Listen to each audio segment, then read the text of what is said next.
Era o som da mão da minha mãe no meu rosto. Ela olhou para o uniforme que eu havia conquistado com meu sangue e disse as palavras que dariam início a uma guerra. Você é uma vergonha. Ela pensou que tinha me condenado a uma vida de vergonha.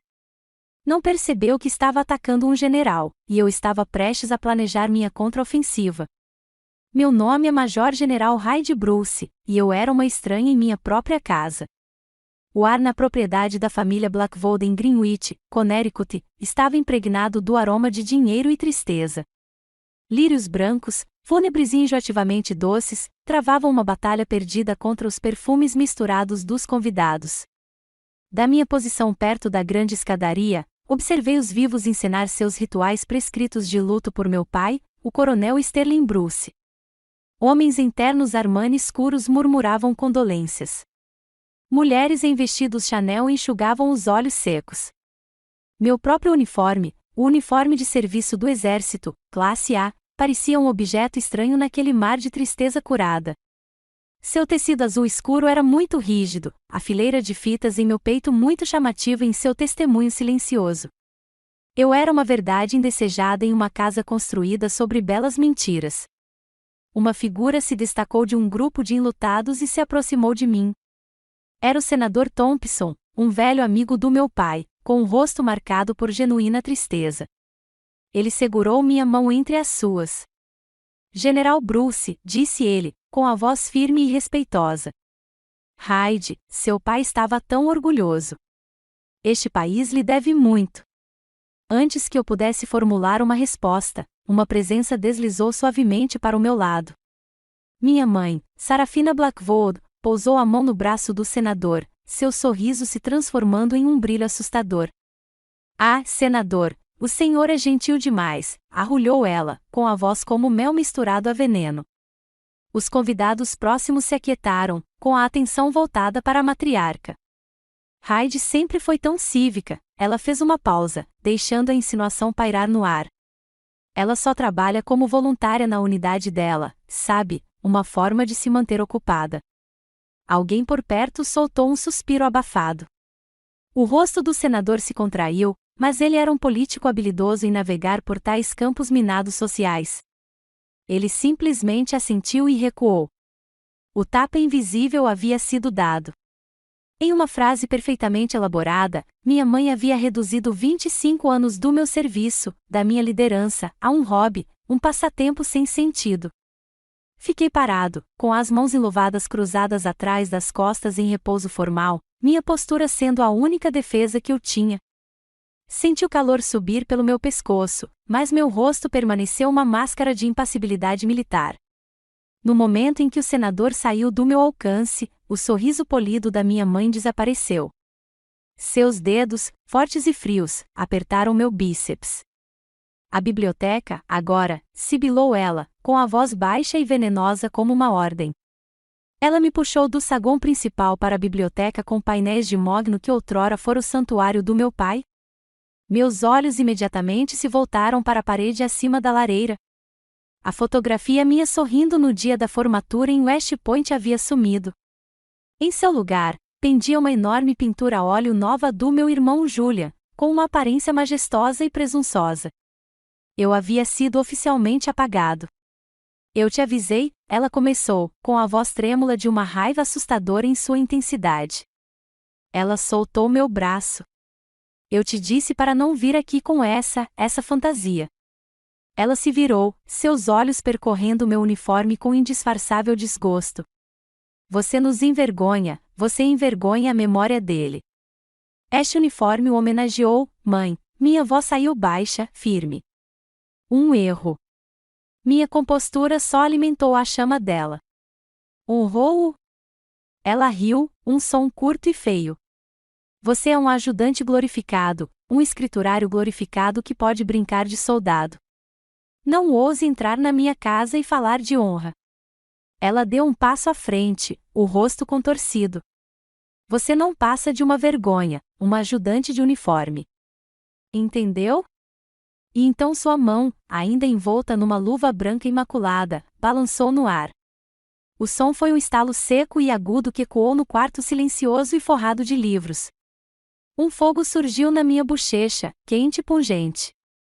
Não vacilei. Não me mexi.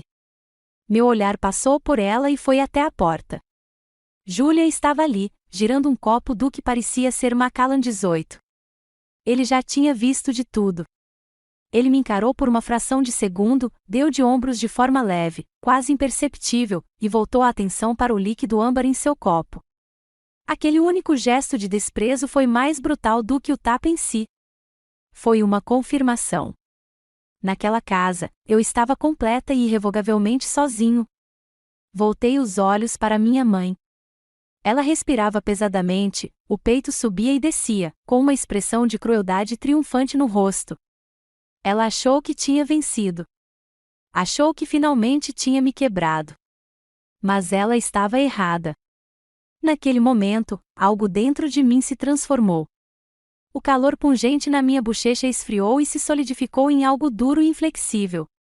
A dor não desapareceu. Foi transmutada. Tornou-se combustível.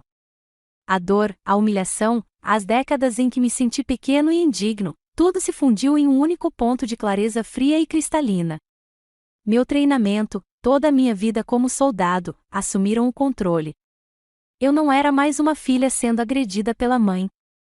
Eu era uma comandante avaliando um confronto hostil. Encontrei seu olhar e, pela primeira vez, a vi não como a figura imponente e todo-poderosa da minha infância, mas como ela realmente era, uma mulher fraca e insegura, aterrorizada por tudo que não conseguia controlar. Minha voz, quando soou, não estava na sala. Estava na minha cabeça, calma, precisa e absoluta. Não era uma discussão familiar. Era uma declaração de guerra. Analisei a situação, os ativos, os passivos, o objetivo. Você cometeu um grave erro tático, mãe. Olhei para ela, para o retrato do meu irmão, para o quarto de onde eu havia sido apagado. Você acabou de atacar uma general em sua própria casa. A batalha começou.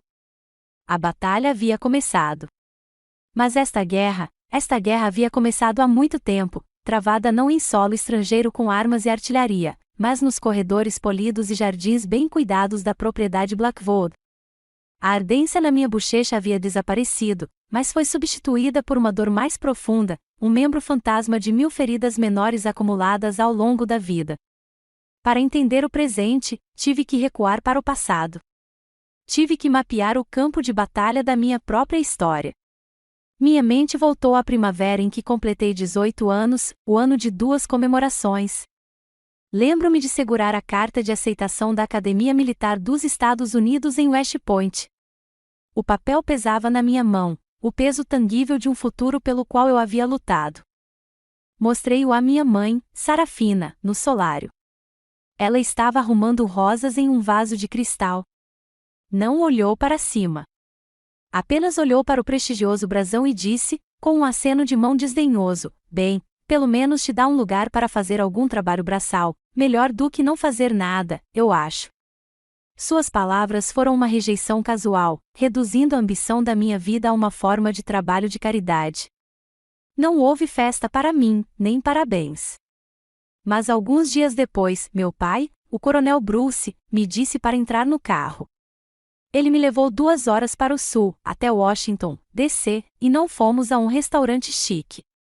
Ele me levou ao Ben Chilibou na Rua U, um lugar rico em história, mas totalmente desprovido da pretensão que minha mãe tanto prezava.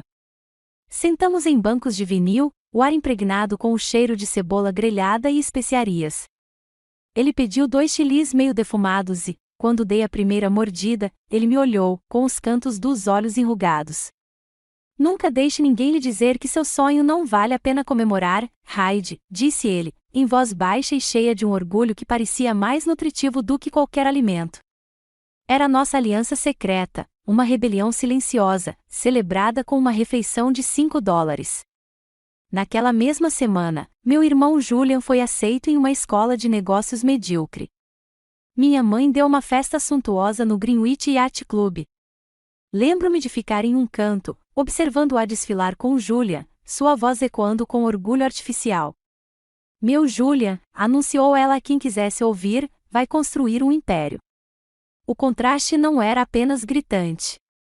Era uma linha cuidadosamente traçada na areia. Julie era um investimento. Eu era um prejuízo. A lembrança se dissolveu, substituída por outra, mais nítida e dolorosa. A poeira de Kandahar encheu meus pulmões.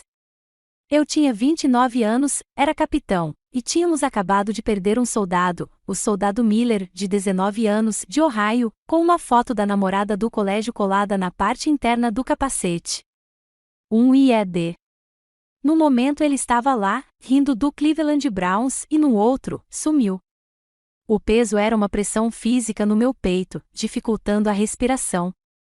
Naquela noite, consegui fazer uma videochamada para casa, desesperada por uma conexão com um mundo onde as coisas fizessem sentido. O rosto da minha mãe apareceu na pequena tela pixelada.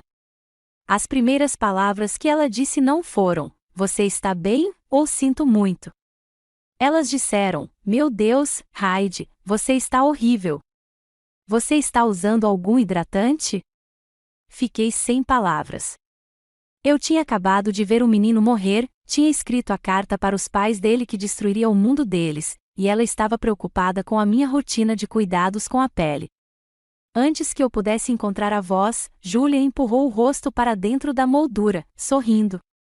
"E aí, mana, adivinha? Acabei de fechar negócio com um Porsche novo, um 911 Turbo. É um monstro." Olhei para seus rostos sorridentes e alheios a meio mundo de distância, de um mundo de areia e perda. Eles não estavam apenas em um fuso horário diferente. Estavam em um planeta diferente, um planeta onde um carro novo importava mais do que uma vida perdida. Encerrei a ligação sem dizer mais nada.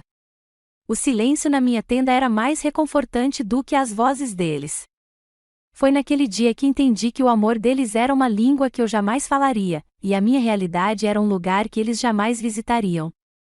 A amargura daquela lembrança me trouxe de volta ao presente, à biblioteca fria e silenciosa da casa do meu pai. Olhei para o retrato de Julia, seu sorriso pintado zombando de mim. Como se luta contra um inimigo que nem te vê? Um inimigo que já decidiu que você não importa? A voz do meu pai, uma lembrança tão clara quanto o dia, me respondeu. Estávamos acampando no Vale do Shenandoah anos atrás. O céu era um vasto manto escuro salpicado por 1 milhão de luzinhas. Ele apontou para cima. Sua mãe só vê as estrelas mais brilhantes, Heidi, disse ele, com a voz suave e rouca ao meu lado. O CIOR, os políticos, aqueles que gritam o próprio nome. Mas um verdadeiro soldado, um verdadeiro navegador, sabe que são as estrelas fracas, aquelas que você precisa procurar, que te guiam quando você está perdido na escuridão. Ele então me contou a história dos 4 capelães do USS Dorchester na Segunda Guerra Mundial, que deram seus próprios coletes salva-vidas a outros soldados e afundaram com o navio, de braços dados. Eles não eram os generais, disse meu pai. Eles eram as estrelas fracas. Seja uma estrela fraca, querida. Fique quieta. Seja firme e nunca, jamais, se perca. Parada ali, nos destroços do último ataque da minha mãe, suas palavras se tornaram minha única bússola. A guerra havia começado e eu estava no escuro. Mas me lembrei da lição dele. Lembrei-me das estrelas. Mas onde eles estavam agora, pai? Como eu vou encontrá-los nessa escuridão? Você já se sentiu assim? Como se estivesse navegando por um mapa que só você pode ver, lutando por uma honra que só você entende? Quando as pessoas que deveriam ser suas estrelas mais brilhantes são as que criam a escuridão, você precisa aprender a encontrar a luz dentro de si. E eu soube então, com uma certeza que se instalou profundamente em mim, que era hora de aprender a ser minha própria estrela.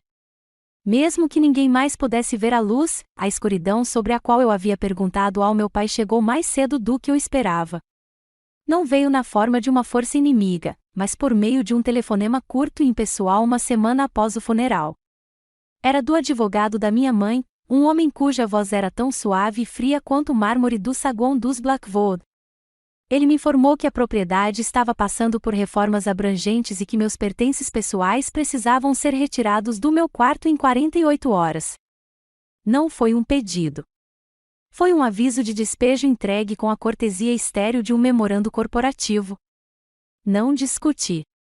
Não levantei a voz. Simplesmente disse entendido e desliguei. O tempo de lutar naquela frente havia acabado. No dia seguinte, voltei para casa em Greenwich pela última vez. Guardei minha vida num único baú militar verde-oliva, sem graça. Não era muita coisa: meus uniformes, alguns livros, o antigo jogo de xadrez do meu pai e as fotos emolduradas que ele guardava na mesa. Todo o resto no quarto, os móveis, as obras de arte, as memórias que minha mãe havia curado, eu deixei para trás. Enquanto arrastava o pesado baú pelo chão encerado da grande sala de estar, pude ouvir minha mãe na sala ao lado, discutindo animadamente amostras de tinta com uma designer de interiores. Estou pensando em algo cinza pombo, ou talvez azul claro, ela dizia. Nem se deu ao trabalho de olhar para cima. Para ela, eu já tinha ido embora, apenas mais um móvel velho sendo levado embora para dar lugar ao novo. A imagem era nítida. Uma general de 2 estrelas, condecorada por serviço em 2 guerras, arrastando toda a sua vida em uma caixa para fora da casa onde cresceu, tão invisível quanto um fantasma. Encontrei um pequeno apartamento de 1 quarto em Alexandria, Virgínia. Era anônimo, com paredes bege e vista para um prédio de tijolos. Pela primeira vez na minha vida adulta, eu não tinha missão, nem cronograma, nem ninguém a quem me reportar. O silêncio era ensurdecedor. Ingenuamente, pensei que minhas habilidades seriam transferíveis. Afinal, um general é o CEO de uma organização muito complexa e de alto risco. Aprimorei meu currículo e o enviei para algumas empresas de consultoria de segurança de primeira linha na região de Washington, D.C. Consegui uma entrevista. O recrutador era um jovem de pouco mais de 30 anos, com um terno elegante e um sorriso ainda mais afiado. Ele examinou meu currículo, arregalando os olhos diante das medalhas e posições de comando. Isso é muito impressionante, general, disse ele, em tom condescendente.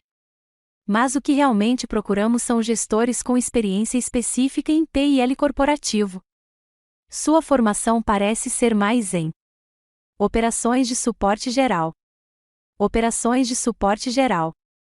Era a expressão da minha mãe, ajudar, tingida de jargão corporativo. Ele estava diante de uma carreira forjada no caldeirão da liderança sob pressão, onde decisões significavam vida ou morte, e tudo o que ele via era a falta de experiência com planilhas. As medalhas no meu peito, cada uma representando uma viagem, uma campanha, um sacrifício, tornaram-se subitamente tão inúteis quanto fichas de fliperama. Percebi então que o mundo exterior, à sua maneira educada, podia ser tão indiferente quanto a minha própria família. Eu era superqualificada e subqualificada ao mesmo tempo. Aquela noite foi a mais longa. O apartamento parecia menos um lar e mais uma cela de detenção. O silêncio me oprimia, repleto dos fantasmas das palavras da minha mãe, da rejeição educada do recrutador, do peso esmagador da minha própria irrelevância percebida. Sentei-me no chão da sala vazia, as luzes da cidade pintando padrões estéreis na parede. Eu estava à deriva, perdido. As estrelas sobre as quais meu pai me falará não estavam em lugar nenhum, apagadas pelo brilho da cidade e pelo meu próprio desespero. E então outra lembrança do meu pai veio à tona, não dele como coronel, mas como homem. Ele também havia lutado depois da aposentadoria. Lembrei-me de encontrar um pequeno cartão gasto enfiado em sua carteira. Nele havia uma oração à qual ele recorria quando seu próprio mundo parecia estar girando fora de controle. Fechei os olhos e as palavras vieram até mim, uma tábua de salvação na escuridão. Deus, sussurrei para o quarto vazio, com a voz rouca, conceda-me a serenidade necessária para aceitar as coisas que não posso mudar. Não posso mudar minha mãe. Não posso mudar a crueldade dela ou a indiferença do meu irmão. Eu aceitei. Um pequeno e duro nó de raiva em meu peito pareceu se desfazer. A coragem de mudar as coisas que posso. Eu poderia mudar este apartamento. Eu poderia mudar minha rotina. Eu poderia mudar a mim mesma. O poder não estava lá fora. Estava bem aqui. E a sabedoria para saber a diferença. A sabedoria estava em saber quais batalhas travar. A batalha contra a opinião da minha mãe era uma causa perdida, mas a batalha pelo meu próprio respeito próprio, essa era uma guerra que eu tinha que vencer. Uma profunda sensação de calma tomou conta de mim, uma paz silenciosa que eu não sentia há anos. Na manhã seguinte, acordei às 5 horas. Calcei meus tênis de corrida e corri 8 quilômetros ao longo do Potomac. Quando voltei, desfiz a mala. Eu não apenas guardei as coisas. Eu as organizei com precisão militar, os livros do meu pai em uma prateleira, meus uniformes pendurados perfeitamente no armário. Eu estava retomando o controle, uma pequena ação disciplinada de cada vez. Eu estava construindo uma nova fortaleza. A minha fortaleza. Assim que terminei, meu telefone vibrou no balcão da cozinha. Não reconheci o número. Dizia apenas chamada desconhecida. Por um momento, pensei em deixar cair na caixa postal, mas algo, um lampejo de instinto, me disse para atender. Olá, eu disse, com a voz firme. Uma pausa, e então uma voz feminina, hesitante, mas clara. General Bruce, aqui é o Capitão Calin Vance. Precisamos conversar. Calin Vance. O nome ficou registrado, mas o contexto parecia errado. Ela era noiva do meu irmão, parte do mundo deles de iates, clubes e galas beneficentes. Meu primeiro instinto foi cautela. Isso poderia ser mais uma jogada no jogo da minha mãe, um tipo diferente de ataque disfarçado de preocupação. Concordei em encontrá-la, mas nos meus próprios termos. Escolhi um café pequeno e tranquilo perto do Memorial das Mulheres no Serviço Militar pela América, um lugar de honra silenciosa e inabalável que parecia um santuário.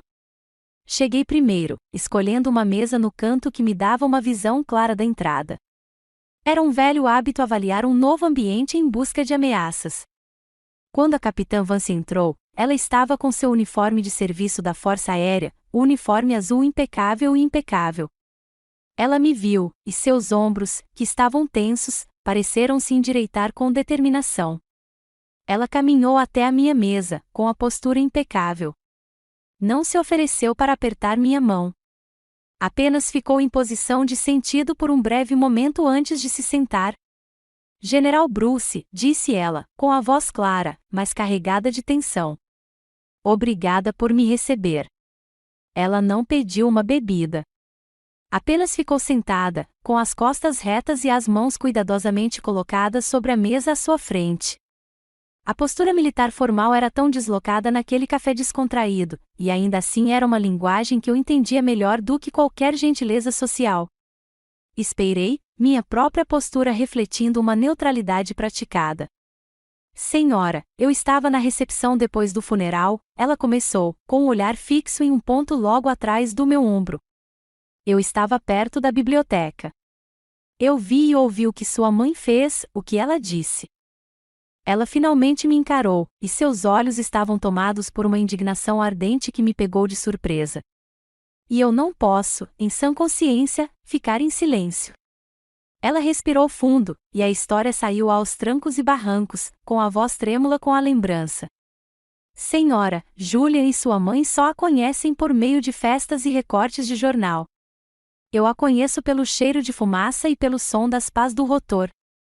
Suas palavras me transportaram uma década no tempo, para o Vale Korengal, no Afeganistão, o Vale da Morte. Eu quase conseguia sentir a areia áspera nos meus dentes. Meu helicóptero foi atingido por um RPG, disse ela, com a voz quase um sussurro. Estávamos encurralados, uma equipe de reconhecimento de 12 pessoas, completamente cercada. A avaliação do comando era de que éramos uma causa perdida. O risco de uma operação de resgate era muito alto. Eles iam nos dar como perdidos.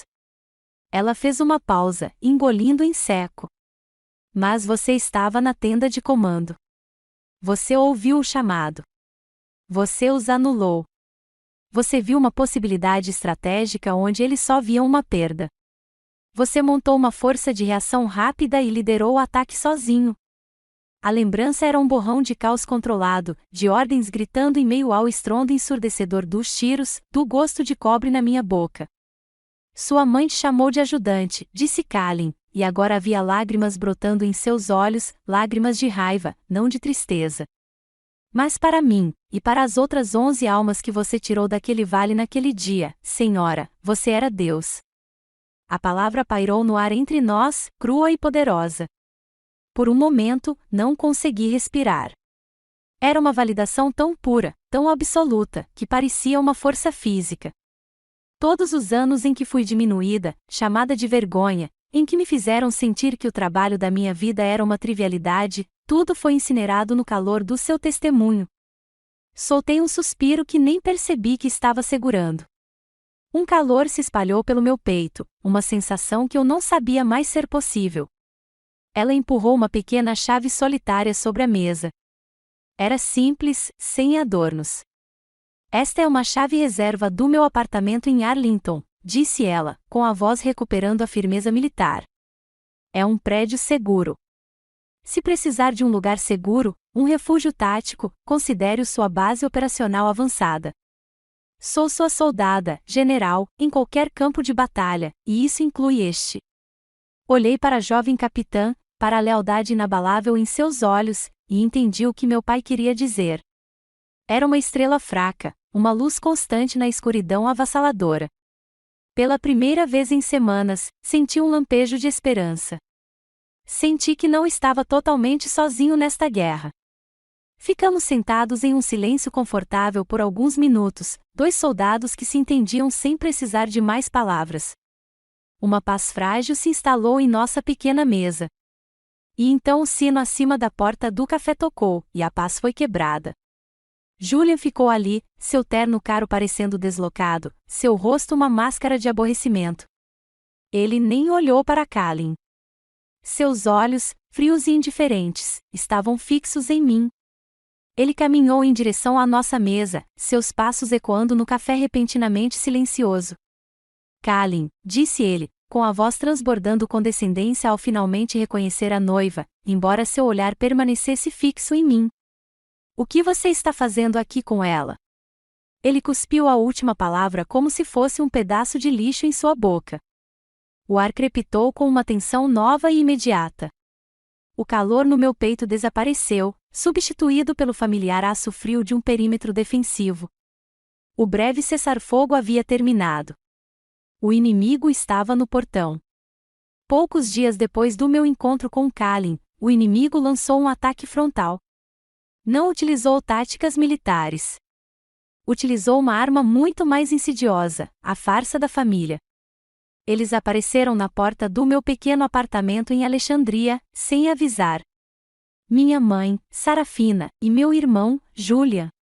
Minha mão instintivamente apertou a maçaneta, meu corpo inteiro tenso para um confronto. Mas Sarafina era mestre em seu próprio estilo de guerra. Ela não veio com raiva. Ela veio com uma atuação digna de um Oscar. Seus olhos estavam artisticamente sombreados pela tristeza. Ela estendeu uma cesta de presente suntuosa de Dean e de Luca, uma oferta de paz que mais parecia um suborno. Heidi, querida, ela começou, com a voz num sussurro suave e trêmulo.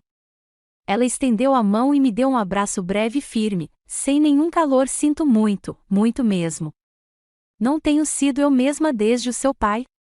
Estou de luto. Ela me olhou, com olhos suplicantes.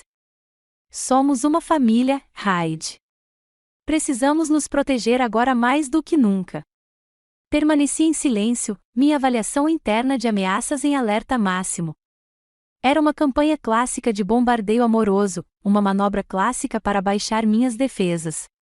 Julian deu um passo à frente, sua expressão era uma mistura cuidadosa de entusiasmo e preocupação fraternal. Mamãe tem razão, mana, disse ele, colocando a mão no meu ombro. E eu tenho boas notícias. Uma chance de restaurar o nome da família, de dar continuidade ao que papai começou. Ele falou de um contrato governamental enorme, um acordo que garantiria o legado dos Blackwood por gerações. Suas palavras eram grandiosas e vagas, elaboradas para apelar a um senso de dever que eu não sentia mais em relação a eles. A apresentação inteira foi tão enjoativamente doce, tão transparentemente falsa, que um nó frio de pavor se formou no meu estômago. Eu sabia que a verdadeira demanda estava chegando. Julia, sempre tão gentil, foi direto ao ponto. Colocou uma pasta grossa, encadernada em couro, na minha pequena mesa da cozinha. O acessório caro parecia absurdamente deslocado no meu apartamento espartano. É um grande subcontrato de defesa, explicou ele, abrindo em uma página de assinaturas. Mas há um porém. O contratante principal exige que um membro do conselho com autorização ativa de ICE, Sistema de Informação de Segurança Cibernética, ultra-secreta atue como fiador. É apenas uma formalidade, claro. Meu sangue gelou. Autorização para acesso a informações confidenciais ultra-secretas compartimentadas. Não era apenas um nível de segurança. Era a mais alta declaração de confiança que o governo dos Estados Unidos poderia conceder a um cidadão. Era um símbolo de toda a minha carreira, da minha integridade inabalável, e ele estava chamando isso de formalidade. Ele se inclinou, com um brilho conspiratório nos olhos. Você só precisa assinar aqui como membro honorário do conselho. Colocamos seu nome no papel timbrado, e pronto. É uma situação vantajosa para todos. Ele então acrescentou o insulto final e fatal, com um sorriso irônico nos lábios: olha, mesmo que você esteja apenas ajudando na sua unidade, essa estrela de general no seu ombro ainda tem valor para nós. Lá estava, a oferenda envenenada exposta. Eles não me respeitavam. Não valorizavam meus serviços. Viam minha honra, o trabalho da minha vida, como nada mais do que uma mercadoria, uma ferramenta a ser usada para seus próprios fins gananciosos. Peguei o documento, meus olhos examinando as letras miúdas. Meu treinamento em leitura de relatórios de inteligência entrou em ação. Vi os sinais de alerta imediatamente: uma empresa de fachada em Delaware, cláusulas de responsabilidade vagamente formuladas, o nome de uma empresa de defesa notória por cortar custos. Não era um contrato. Era uma armadilha. Eles não estavam me pedindo para ser fiador.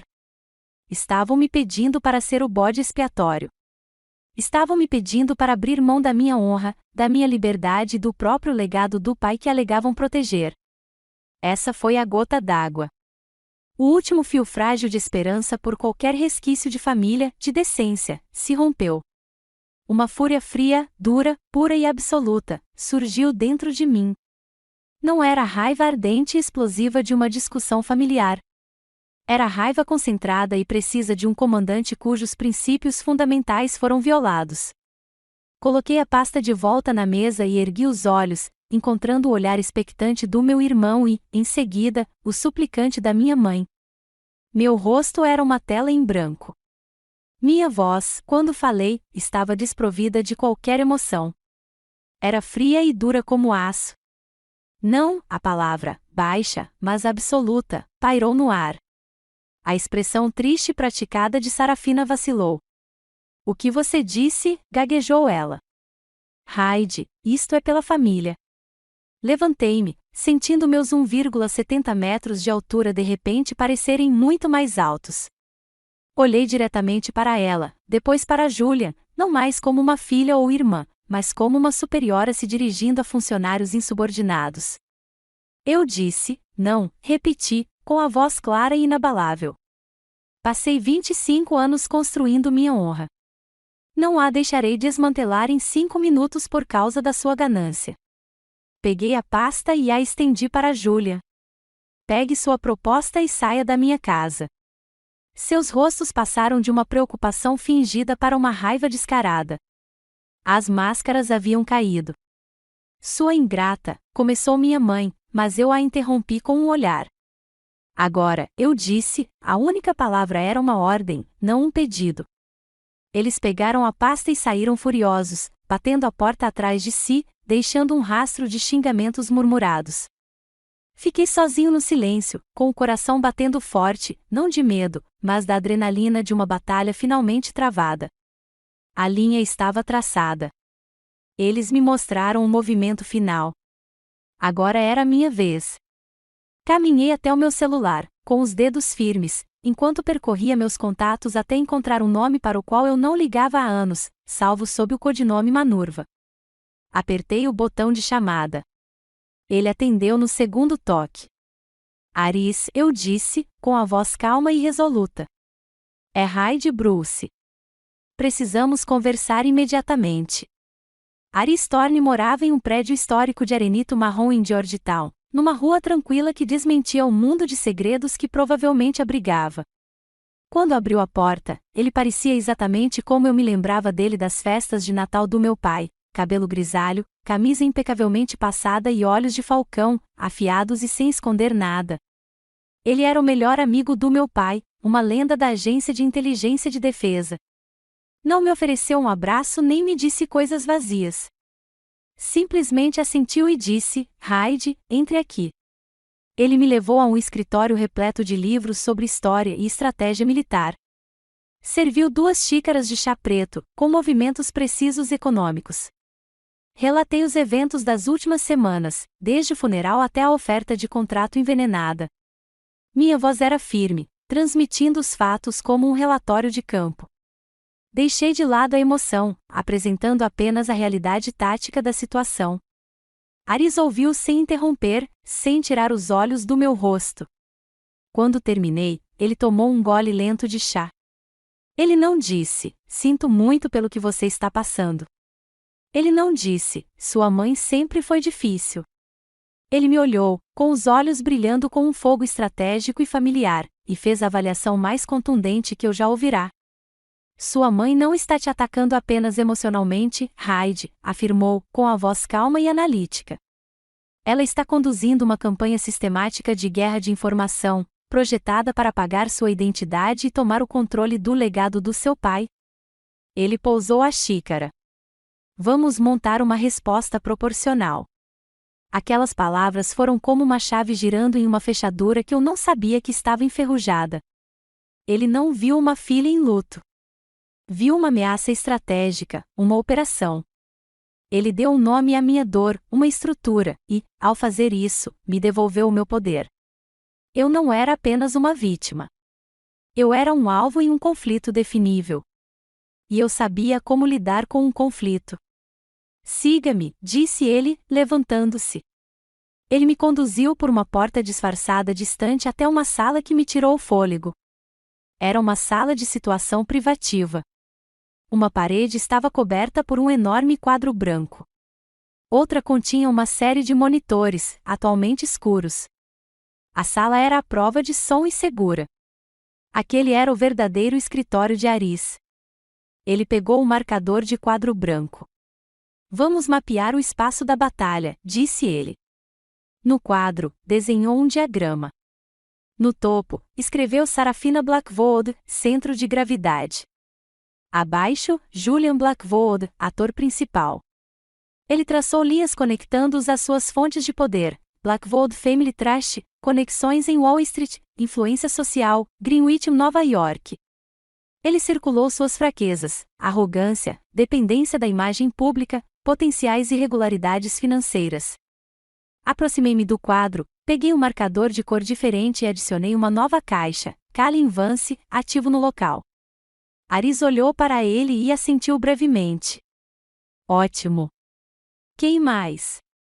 Trabalhamos por 1 hora, e minha angústia pessoal se transformou em um plano operacional frio e rígido. A raiva que fervilhava dentro de mim agora estava sendo canalizada para objetivos e cronogramas. Por fim, Aris se afastou do tabuleiro. Nosso objetivo não é vingança, disse ele, com o tom de um comandante instruindo sua equipe. A vingança é confusa e emocional. Nosso objetivo é neutralizar a ameaça.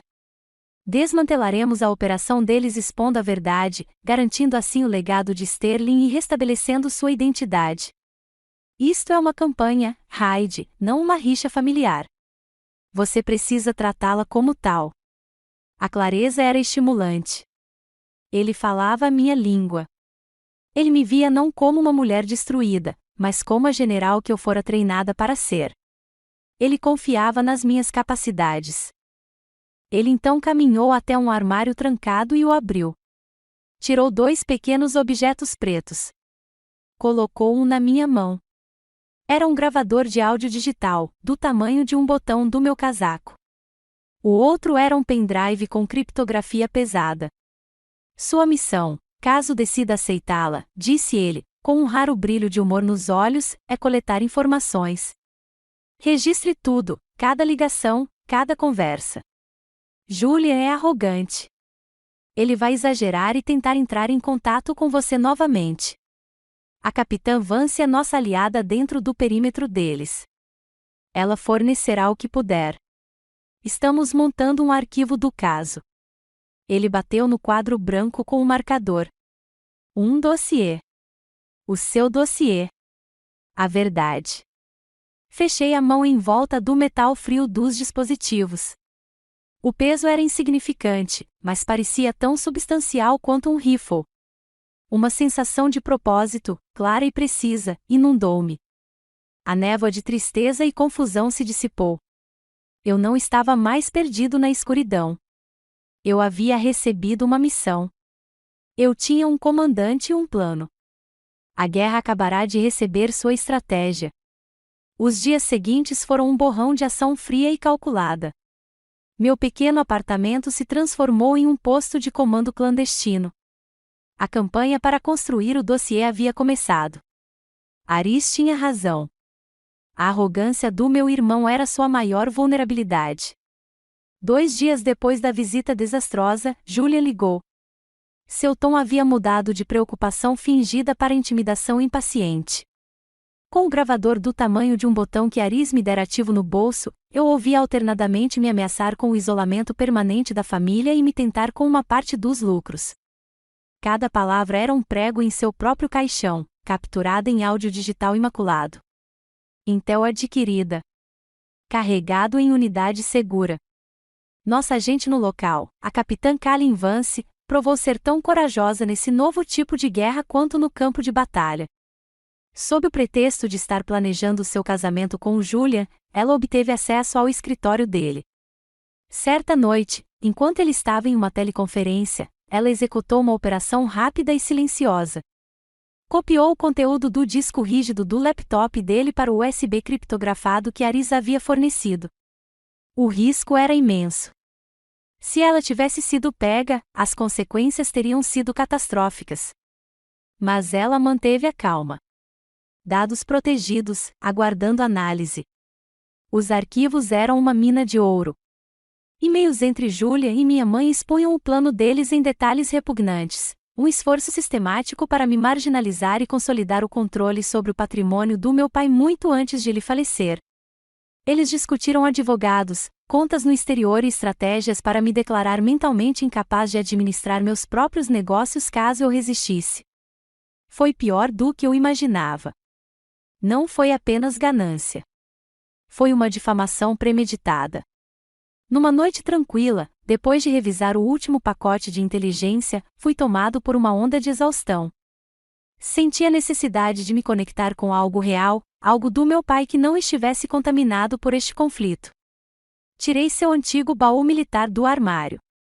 Enquanto eu separava seus pertences, seus uniformes de gala, seus livros de história militar, sua coleção de biografias presidenciais, meus dedos roçaram em uma tábua solta no fundo. Curioso, abriu, embaixo, havia um compartimento falso, e lá dentro, aninhados no espaço escuro, havia 2 itens, um diário surrado, encadernado em couro, e um envelope pardo grosso, lacrado com cera. Meu coração batia forte contra as costelas. Abri o diário. Era a letra do meu pai, familiar e firme. Não era um registro de sua carreira militar, mas um diário particular iniciado nos anos posteriores à minha partida para West Point. Eu li, e o mundo desapareceu. Ele escreveu sobre seu orgulho, um orgulho que sentia que não podia expressar abertamente na presença de Sarafina. Ele escreveu sobre suas discussões com ela, sobre seu desdém pelo caminho que eu havia escolhido. Uma entrada, datada de uma década atrás, se destacou. Sarafina não entende, escreveu ele. Ela vê o serviço de Hyde como uma rejeição ao nosso mundo, ao nome Blackwood. Ela não consegue compreender que honra não é algo que se compra em um leilão beneficente. A honra de Hyde é forjada no fogo. Eu me preocupo com ela. Me preocupo com o que farão quando eu não estiver mais aqui para me interpor entre eles. Ao ler aquelas palavras, uma represa dentro de mim se rompeu. Um soluço, áspero e áspero, escapou dos meus lábios. Foi a primeira vez que chorei desde que ele morreu. Não eram apenas palavras em uma página. Eram a validação pela qual passei a vida inteira ansiando, a testemunha silenciosa da minha luta. Ele tinha visto. Ele sabia. Ele tinha se preocupado comigo. A dor era imensa, mas, emaranhada nela, havia uma gratidão profunda e dolorosa. Com as mãos trêmulas, peguei o envelope lacrado. Meu nome, Raidiane Bruce, estava escrito na frente com sua letra cursiva forte. Rompi o lacre de cera. Dentro havia um documento legal, um aditamento ao seu testamento, datado e autenticado apenas 6 meses antes de sua morte. Li o jargão jurídico, minha mente acelerada para compreender todo o seu significado. Em termos claros e inequívocos, meu pai estipulou que, em caso de falecimento, todo o seu patrimônio pessoal, separado dos bens compartilhados com minha mãe, seria destinado a um fundo privado. Isso incluía sua carteira de investimentos, suas economias e, principalmente, a escritura da casa em Greenwich, que pertencia à sua família muito antes de ele conhecer Sarafina Blackwood. E o único administrador, com autoridade absoluta e final sobre esse fundo, era eu. Ele previu a ganância deles. Ele antecipou a campanha deles para me deserdar. E, do além-túmulo, construiu uma linha final de defesa. Não era apenas um documento legal. Era um escudo. Era uma arma. Foi o último ato de amor e proteção de um pai que entendia a guerra que sua filha teria que travar. Segurei o papel na mão, sentindo seu peso. O dossiê que estávamos construindo era sólido. Continha e-mails, registros financeiros e conversas gravadas. Era um caso construído com base em suas mentiras e enganos. Mas isso era diferente. Essa era a verdade, codificada e transformada em arma. Essa era a arma secreta que meu pai havia me deixado. O quadro na sala de situação de Ari surgiu na minha mente. Todo o cenário estratégico havia acabado de mudar. Não se tratava mais de uma simples contraofensiva. Era o checkmate. O baile beneficente anual da Fundação Blackwood, realizado na ala egípcia do Metropolitan Museum of Art, era a joia da coroa do império social da minha mãe. Era uma demonstração deslumbrante de poder e influência, onde a elite de Nova York se reunia para assinar cheques e afirmar sua própria benevolência sob o olhar atento dos antigos faraós. Esta era a sala do trono dela, seu palco supremo. E hoje à noite, íamos queimá-la completamente. Entrei, ladeada por Ari Storni e meu advogado, o Sr. Davis. Eu não estava de uniforme. Usava um vestido preto simples e elegante, feito com precisão militar. Era o meu tipo de armadura. Minha presença provocou uma onda de sussurros na multidão. Eu era o fantasma no banquete, a filha desgraçada que deveria ter desaparecido na obscuridade. Ignorei os olhares, com o olhar fixo no pódio no fundo do salão. Sarafina estava em seu elemento, deslizando pela sala, uma rainha recebendo tributos de sua corte. Quando chegou a hora, ela subiu ao palco, banhada por um holofote acolhedor. Ela falou eloquentemente sobre legado, sobre filantropia, sobre a importância da família. Do meu ponto de vista, eu conseguia ver Julian e Calin parados perto do palco. Julian parecia presunçoso, o herdeiro aparente. Calin parecia pálida, com as mãos cerradas ao lado do corpo. Minha mãe ergueu sua taça de champanhe.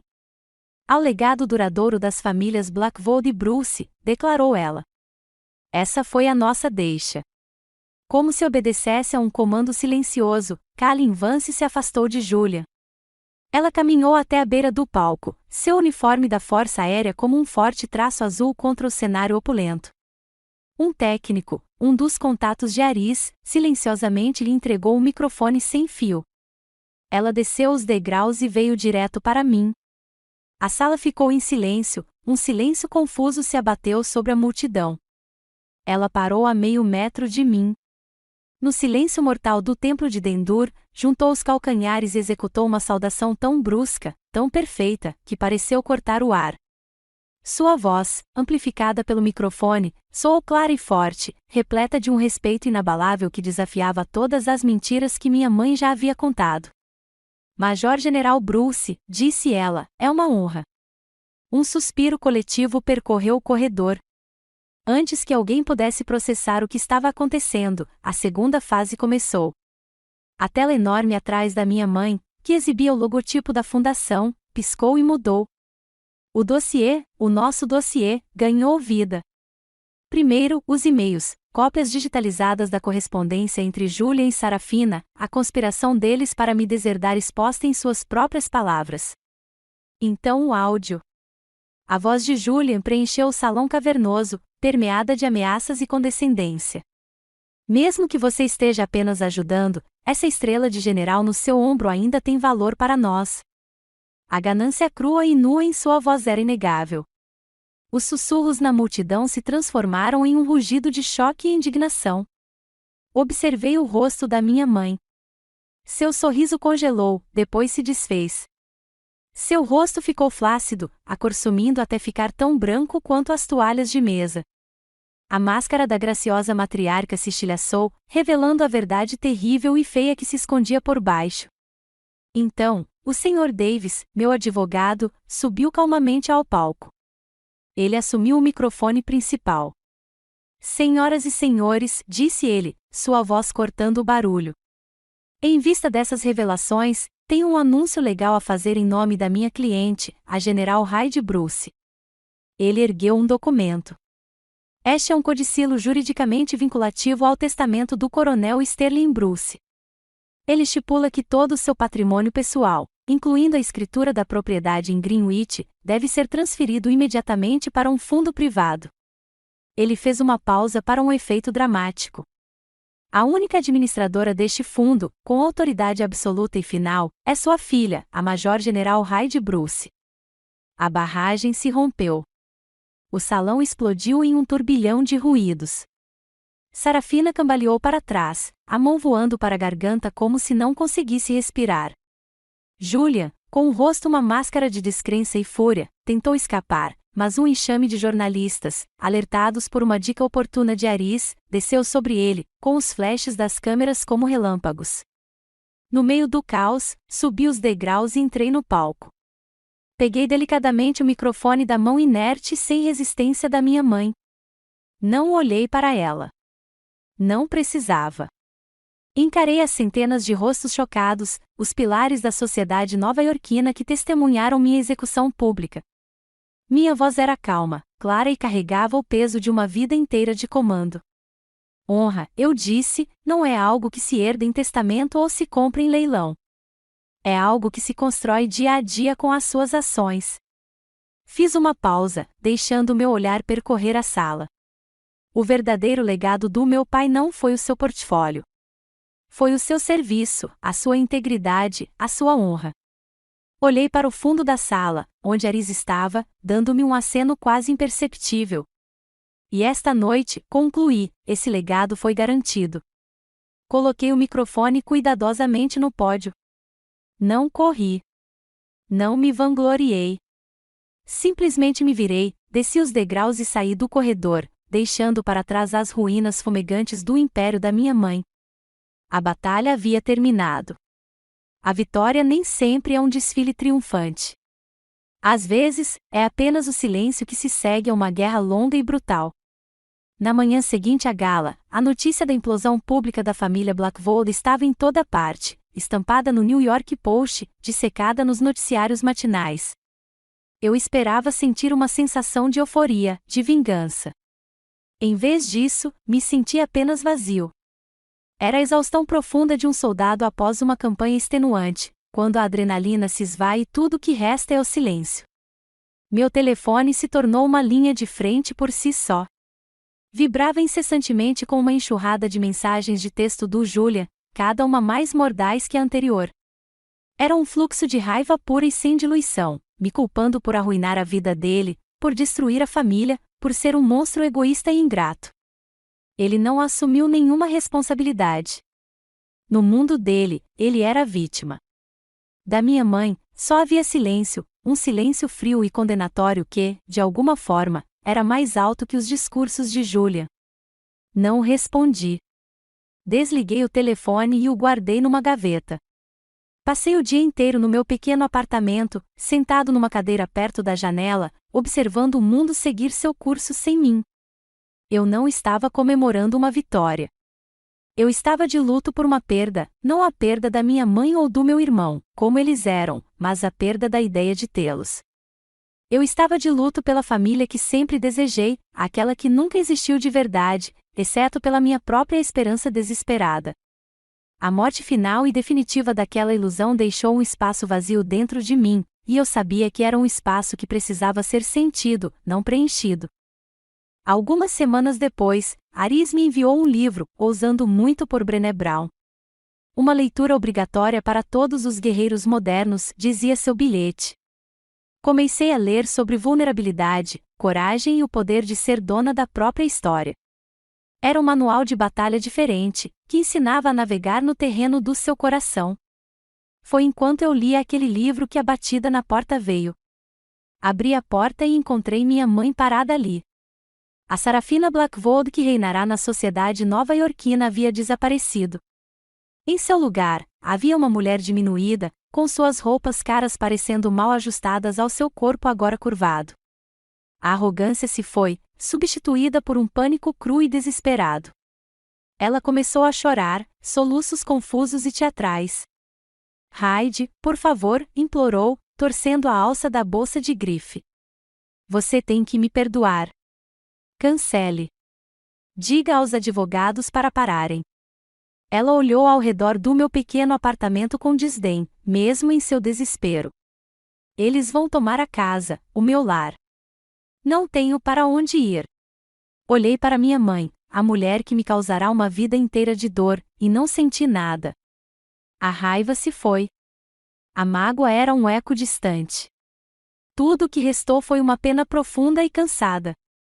Eu vi uma mulher pequena e assustada que construiu toda a sua identidade sobre uma base de dinheiro e mentiras, e agora que tudo estava desmoronando, ela não tinha mais nada. Falei, e minha voz estava calma, não com a frieza de um soldado, mas com a força silenciosa de alguém que finalmente encontrara a paz. Eu te perdoo, mãe. Um lampejo de triunfo iluminou seus olhos. Você perdoa? Sim, eu disse. Eu te perdoo por não ser a mãe que eu precisava. Mas perdão não significa reconciliação. Não significa apagar o que foi feito. Respirei fundo, me acalmando. Não posso deixar você voltar para a minha vida. A barreira é permanente. Fechei a porta com cuidado. O clique suave da trava ecoou no corredor. Foi o ato de autopreservação mais difícil e necessário que já realizei. Encostei-me à porta, a madeira fria contra as minhas costas, e pela primeira vez senti o verdadeiro significado da liberdade. Não se tratava de vencer. Tratava-se de não ter mais que lutar. No dia seguinte, encontrei-me com o Sr. Davis. Com a autorização legal concedida pelo codicilo do meu pai, dei-lhe as novas instruções. Não íamos vender a casa. Não íamos despejar a minha mãe. Íamos criar uma nova entidade, a Fundação Legado do Coronel Sterling Bruce. Sua missão seria fornecer bolsas de estudo universitárias para os filhos de militares mortos ou feridos. Seu financiamento viria inteiramente dos ativos do fundo fiduciário do meu pai. O Sr. Davis elaborou a estrutura legal. Sarafina teria permissão para permanecer na casa de Greenwich como inquilina, mas seria obrigada a pagar um aluguel justo de mercado todos os meses, um cheque emitido não para mim, mas diretamente para a fundação. Em uma bela e final ironia, a mulher que passou a vida desprezando os valores do serviço militar agora passaria o resto de seus dias, sem saber, financiando o futuro das mesmas famílias que o representavam. Os cheques do aluguel se tornariam um símbolo de sua derrota, uma homenagem mensal à honra que ela jamais compreenderia. Não era vingança. Era justiça. E era um novo começo. 1 ano se passou. Minha nova vida não tinha a tensão de uma zona de guerra nem o drama opulento de uma propriedade em Greenwich. Era tranquila. Era estável. E era minha. A sede da Colonel Sterling Bruce Legacy Foundation não era uma torre de escritórios reluzente, mas um modesto espaço alugado em Alexandria, com boa luz natural e o aroma constante e agradável de café sendo preparado. Minha mesa não estava mais abarrotada de avaliações estratégicas e relatórios de movimentação de tropas. Em vez disso, estava coberta por algo muito mais importante: cartas. Eram cartas escritas à mão, a maioria com a caligrafia cuidadosa e sincera de adolescentes. Alguns estavam decorados com desenhos a giz de cera ou adesivos. Eram da primeira turma de bolsistas, filhos e filhas de soldados que fizeram o sacrifício supremo ou que voltaram para casa feridos no corpo ou na alma. Li cada um deles. Um jovem do Texas, cujo pai era um guerreiro ferido, estudava engenharia na Texas A&M. Uma jovem da Califórnia, cuja mãe morreu em um acidente de helicóptero no Iraque, estava no primeiro ano da faculdade de enfermagem. Uma carta, escrita em papel pautado de caderno, me fez parar para pensar. Era de uma garota da zona rural da Pensilvânia. Caro General Bruce, dizia, minha mãe pediu para eu lhe contar que, graças a esta bolsa de estudos, sou a primeira pessoa da nossa família a ir para a faculdade. Ela disse que meu pai ficaria muito orgulhoso, assistindo do céu. Tracei a letra da jovem com o dedo. Essas letras, esses pequenos testemunhos de esperança renovada, eram as medalhas mais profundas que eu já havia conquistado. Eram a prova tangível de que o legado do meu pai, um legado de serviço, estava vivo e crescendo. Minha nova família foi forjada nessa missão silenciosa. Aris e Kalin eram visitantes frequentes. Kalin havia rompido o noivado com Julian logo após a festa. Ela agora estava alocada no Pentágono, e nos encontrávamos com frequência para almoçar. Nossas conversas eram tranquilas e repletas da compreensão compartilhada do nosso mundo. Aris, meu mentor, aparecia com livros e conselhos estratégicos, não para a guerra, mas para lidar com as complexidades de administrar uma organização sem fins lucrativos. Eles eram minha família agora, uma família escolhida não pelo sangue, mas por valores compartilhados e respeito mútuo. Numa tarde de primavera, recebi um convite formal. Era da Academia Militar dos Estados Unidos. Eles me convidavam para ser palestrante convidado para os cadetes veteranos, para falar sobre liderança e ética. Eles queriam que eu voltasse para West Point, o lugar onde minha jornada havia começado. Estar no palco do auditório, olhando para o mar de uniformes cinza impecáveis, foi uma experiência surreal. Eu não era mais o jovem cadete assustado e determinado que fora um dia. Eu era um general, um veterano de guerras estrangeiras e um sobrevivente de uma guerra doméstica. Olhei para os rostos deles, tão jovens, tão cheios de convicção e crença na linha clara entre o certo e o errado. Eu sabia que precisava contar a verdade sobre o campo de batalha mais difícil que eles enfrentariam. O ato mais corajoso que um soldado pode realizar, comecei, minha voz ecoando levemente no vasto salão, nem sempre é enfrentar o fogo inimigo. Às vezes, é dizer a verdade àqueles que deveriam amá-lo. É manter a linha quando essa linha está dentro da sua própria casa. Deixei as palavras se aprofundarem. Sua honra não está na patente em seu ombro ou nas fitas em seu peito. Esses são reconhecimentos de serviço. Sua verdadeira e inexpugnável honra é uma fortaleza dentro de você. É o único pedaço de terra que nenhum inimigo jamais poderá tomar, a menos que você abra os portões para eles. Guarde essa fortaleza. Guarde-a com a sua vida, porque ela é a sua vida. Eu não falei de tática ou estratégia. Falei da guerra interior, da guerra pela própria alma. Mais tarde naquela noite, enquanto o crepúsculo caía sobre o vale do Hudson, caminhei sozinho pela planície em West Point. O céu era de um azul profundo e aveludado, e as primeiras estrelas da noite começavam a aparecer.